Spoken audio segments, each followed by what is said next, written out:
art of British journalism, best known for her penetrating interviews.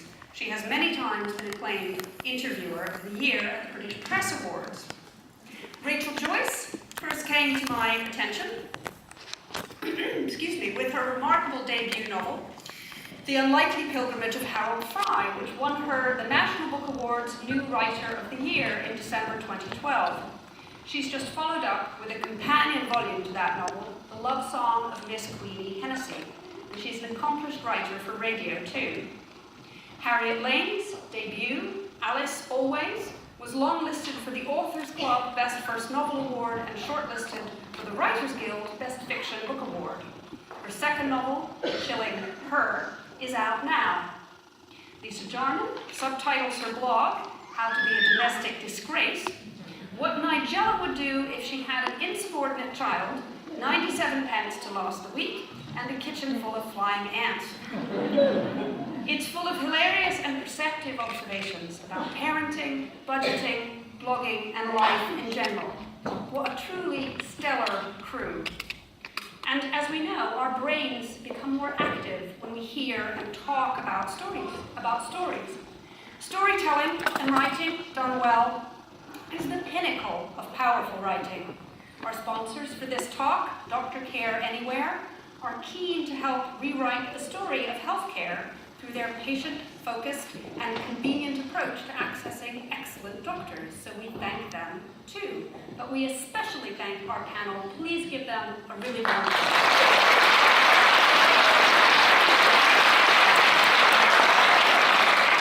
And I should say that we'll have plenty of time at the end for your questions, and there will be roving mics to take them.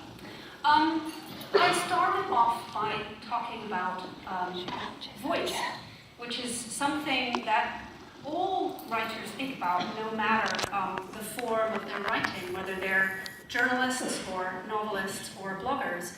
And so I think I'd like to start by going round the panel and asking how each of you sort of thinks about voice in the different kind of writing that you do. Lynn, and also maybe if you could each talk a little bit about when you do different kinds of writing, what's the difference, Lynn, between memoir and journalism, for instance?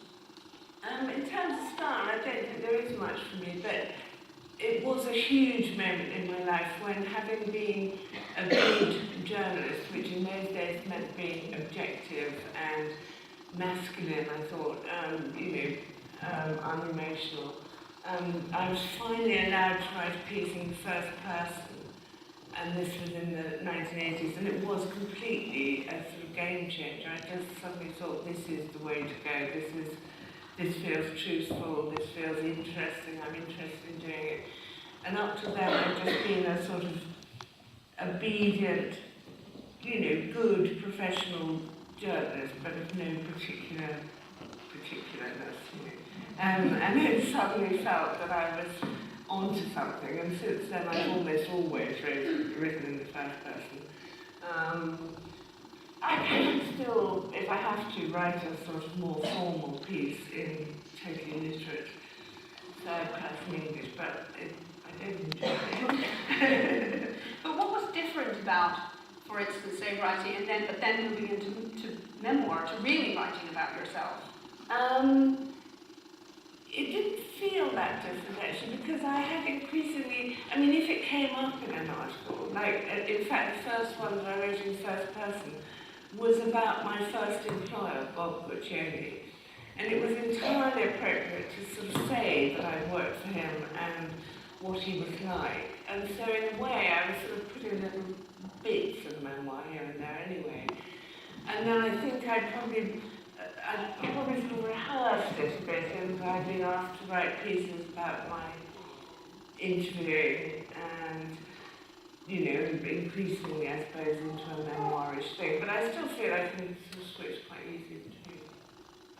And Rachel, you've now published very successful novels, but you also write for the radio. How does that work for you? How do you know what needs to be a play? How do you know what wants to be Well, I think it's probably just, I'm afraid it's quite instinctive, it feels. And in some stories you think, oh, I can just tell this through dialogue, and I can tell this story by people, often not saying the thing that needs to be said, but the story will be told. But sometimes I feel you need something much bigger. You need people to be in a room and barely say anything, and actually what they do is very significant, or where they are, or where their heads go. And so that for me would be prose. But as far as finding your kind of true voice goes, I think it's a bit like when I was a teenager and people said just be yourself. And you thought, I haven't a clue what that is. You're constantly looking in the mirror to see if you've changed. You want to be yourself. No. You want to be able to say. Yeah, you want to be yourself. But then, Isn't that why you write? Because you don't want to be yourself. It seems to me you want to be someone else. Certainly as a teenager. Yeah, it as a was teenager, all fraudulent. I wanted to be everybody else. Yes, but not oneself. No. But I do feel now that when I write, I am me. Whereas quite often in social situations, I think I haven't a clue what I'm doing now. I'm talking complete rubbish, just in order to get by. But when I write, I really kind of think, and I really reflect on it, and I edit it, and I really find the thing I'm trying to say.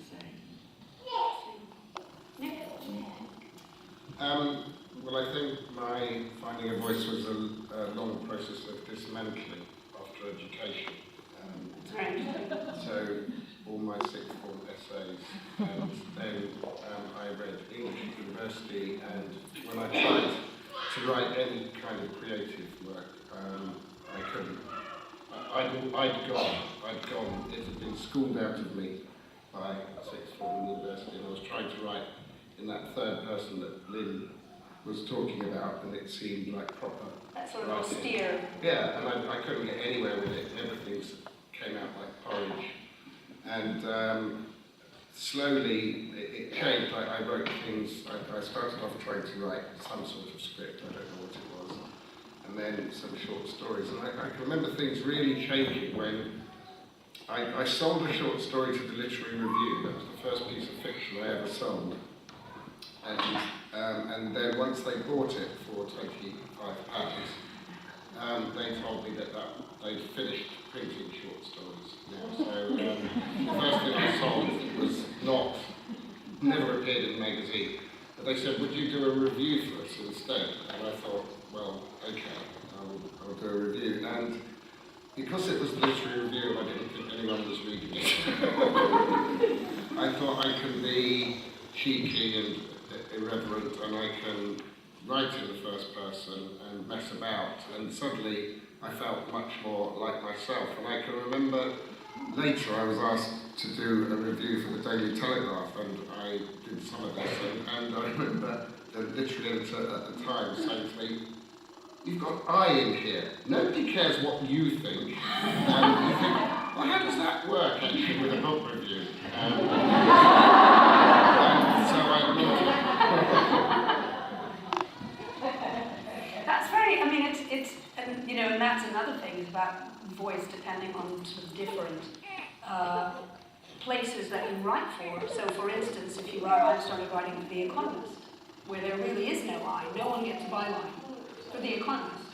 So you're just this, you have to kind of channel this neutral voice, which is a very interesting challenge. But your voice on your blog, which is very, that's very much you. How did that kind of, or it seems to be, how did that come about?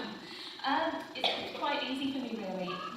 My voice on the blog is me, but it's not just me, it's me speaking to one of my friends who I've been friends with for years. She's also ended up as a columnist, actually, so we've both got a similar style of writing voice.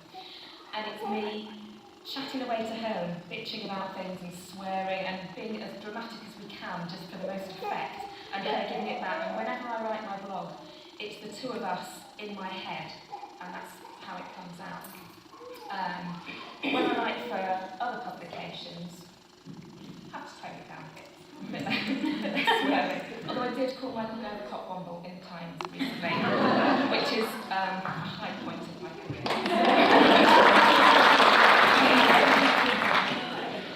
So it's just sort of keeping it a bit more professional, but adding in the little tiny bits that make it you still. In that sense. And Harry, what about? Well, I used to be a journalist for a long time. I was writing for the Observer and places like that, The Guardian.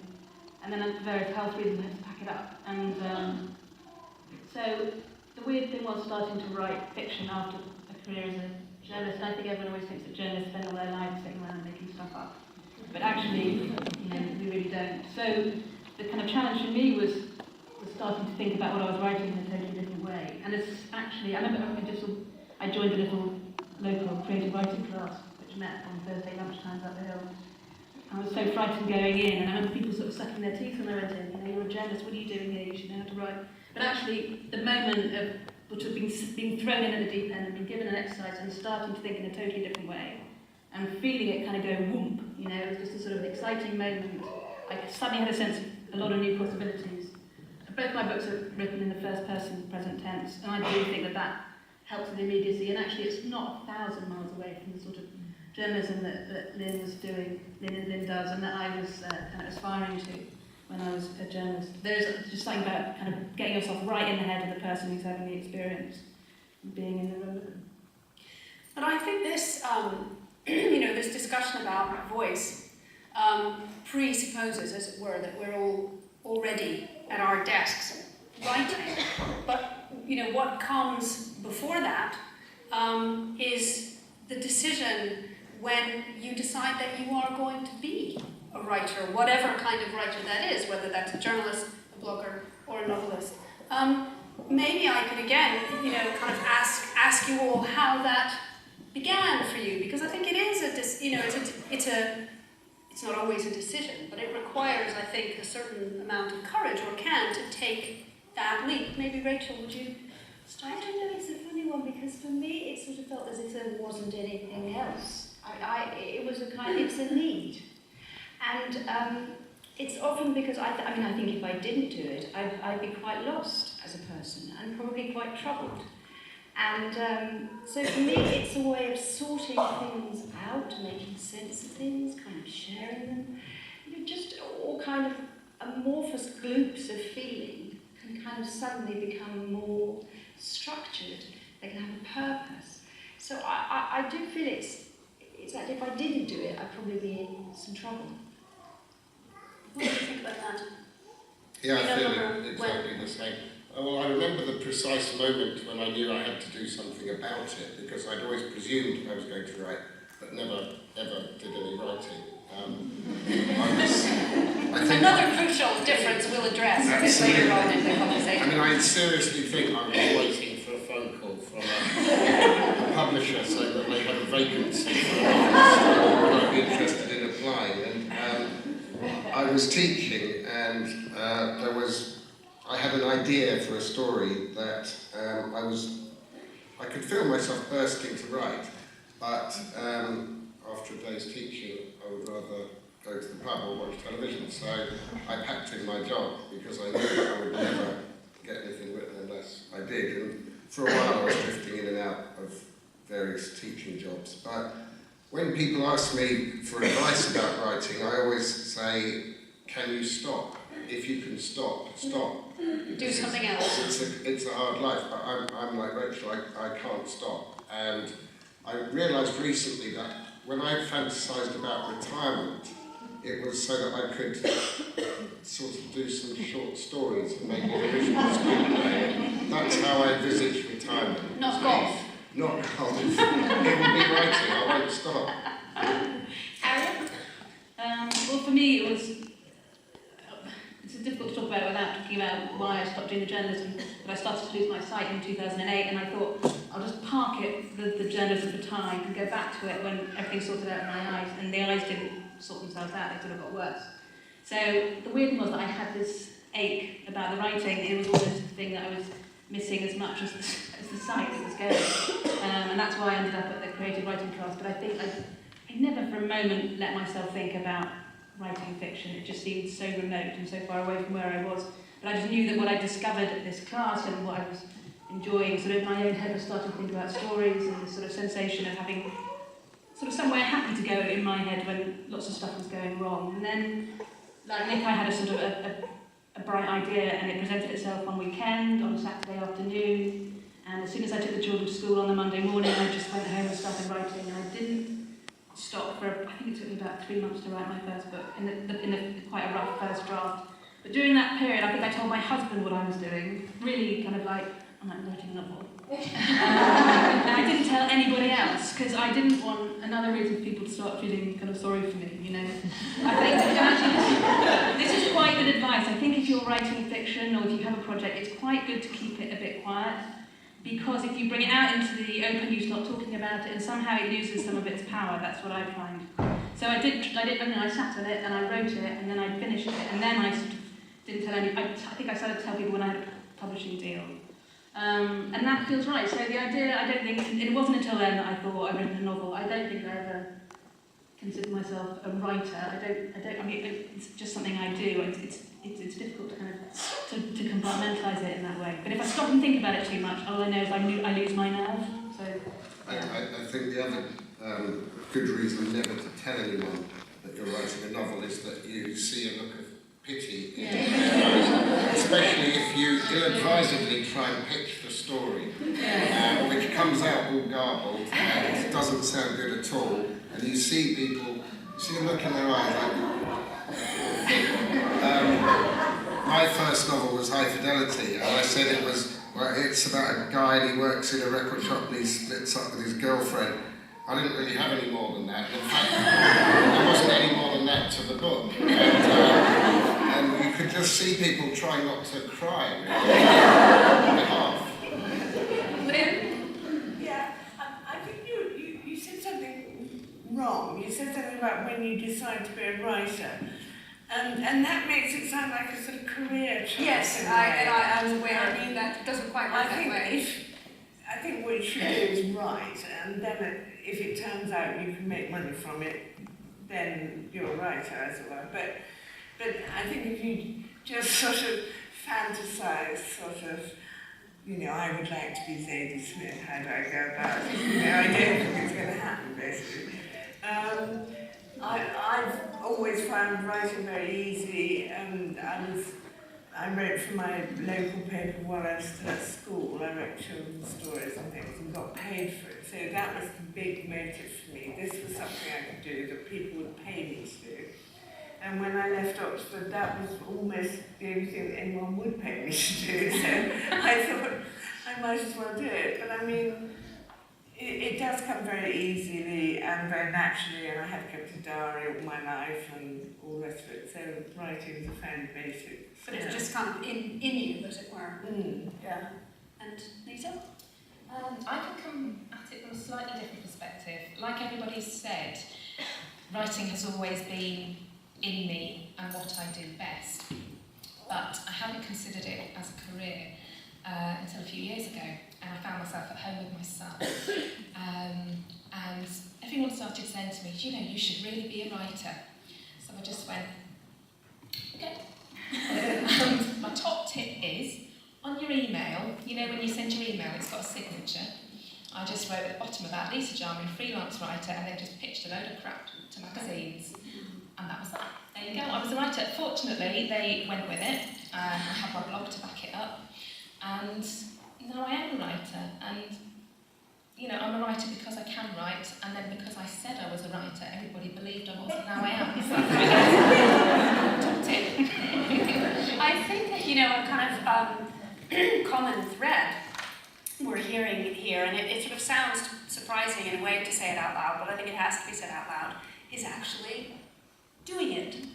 And it's finding the discipline and the time to do it. And you certainly alluded to that, Nick. It's, you know, it's definitely one thing to say you're thinking about being a writer or you dream of being Zadie Smith, but there comes a point where you really have to choose not to do a bunch of other things that are perhaps easier and more relaxing.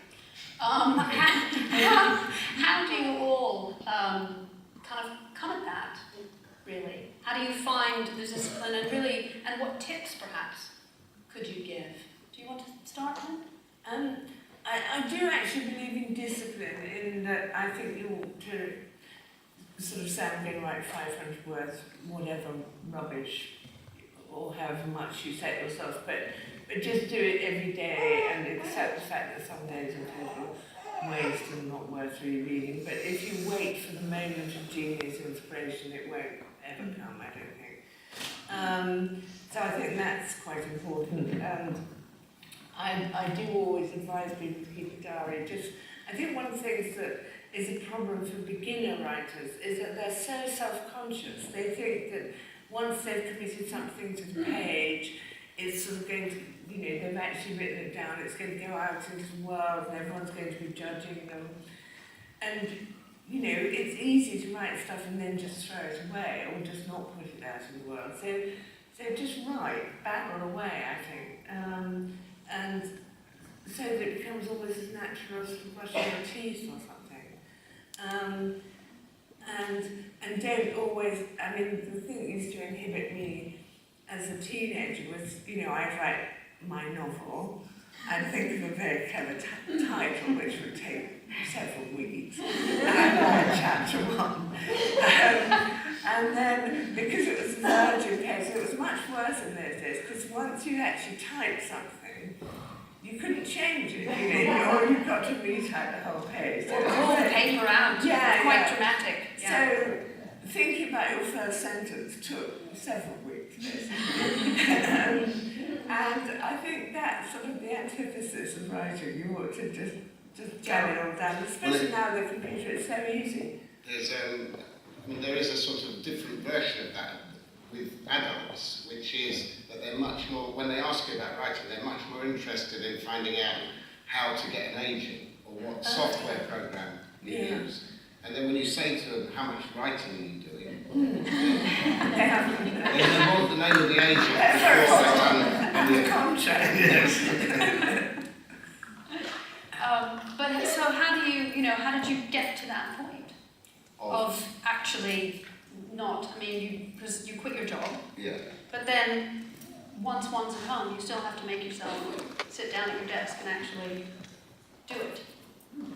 Yeah, I think that you just have to accept that there's a long process of learning how to be disciplined. With me, it was, for the first 3 months, I thought, I don't have to go to work, so I'm going to work television. I think you do go through that stage, and there comes a point where I'm so sick of myself and appalled myself at my lack of discipline that I shamed myself into working, and slowly some kind of working pattern and rhythm has emerged. But Lynn's thing about 500 words, I think it's a very basic piece of advice. And if you do the maths, my novel I've just written is about 100,000 words, and that's 200 days. It should be, in theory, and if you write out 500 words, it's actually not very much on the page. No, it's a page, yes, yeah. So you should be able to write a novel in a year easily. It's 5 years since my last one. But it's really not scary to fill up those pages in the end. Yeah, again, I think what can happen is and I know that when I teach writing process, people are so focused on the final 100,000 words, rather than the process that makes the gradual accumulation of those words. I wonder, Rachel, because you write for radio also, and that must be, a different kind of discipline that some formats offer, like what you write has to be a certain length. Yeah. How has that discipline affected the rest of your writing life? Only insofar as I know about a deadline, as everybody here, but I also know about sailing right past them, nearly every time. The thing for me, I think that is important about kind of starting to write and writing is that I've got 4 children. There are a lot of people who've got children, and you're thinking, how can I write and have children? And I would say ignore the washing, ignore a lot of the stuff that you think you might have to do. Because I think we get very good at putting things in the way about writing. And we get very good at feeling that actually, the children must come first, and the house, whatever it is, must come first. And it mustn't. Your need to write is really important, and it helps you probably be a better mother, a better whatever, and a better friend. And so I kind of really passionately feel, that we have to look after that bit of ourselves, that writer bit of ourselves. And that probably means understanding how you write and what your needs are, in the same way that you would kind of know a friend and know what they needed. So, for me, I found I had to write very early in the morning. It just worked, because the children were at home. It was lovely, but they were all asleep. And that was a great time. No. Yes, on that point, what I do is I take the kids to school and then I don't go home. If I go home, I unload the dishwasher, I put a load of laundry in, I start thinking about, oh my God, if I have milk, it all becomes my problem. If I go to a cafe near, I go downstairs and I work, I can make a latte last for sort of 4 hours. I don't know what they think I'm doing until my battery runs out. And then I go home, then I buy the milk, on the way back, it's fine. So, when I am in the exciting state of writing a book, and I do tend to write in sort of bursts and have long, quiet periods when I'm just buying milk, broccoli and stuff like that. When the ordinary life and things, but when I'm in the fugue state, I kind of, it feels so kind of fantastic, it's such a rewarding, sort of happy time for me. When I look at the children, you are frankly crawling with nits by that point. They've been eating takeaway pizza for sort of 2.5 months. I've forgotten about all the dentist appointments. They're fine, We can pick all of that up on later on. So, I find getting out of the house is good for me. But just as Rachel says, parking always anxiety. Yeah, I have to say I strongly second getting out of the house. I like to work in a library.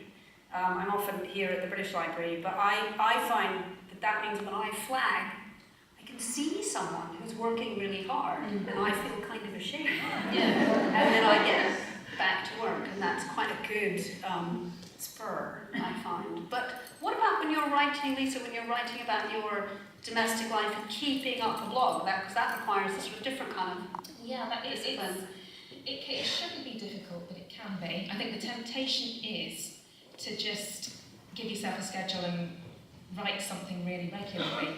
But to be honest, that doesn't work for me. I find if I'm going to do a blog post, I don't want to be writing a load of nonsense. It needs to be something that I want out there, because I'm not writing to a deadline. It's a personal blog.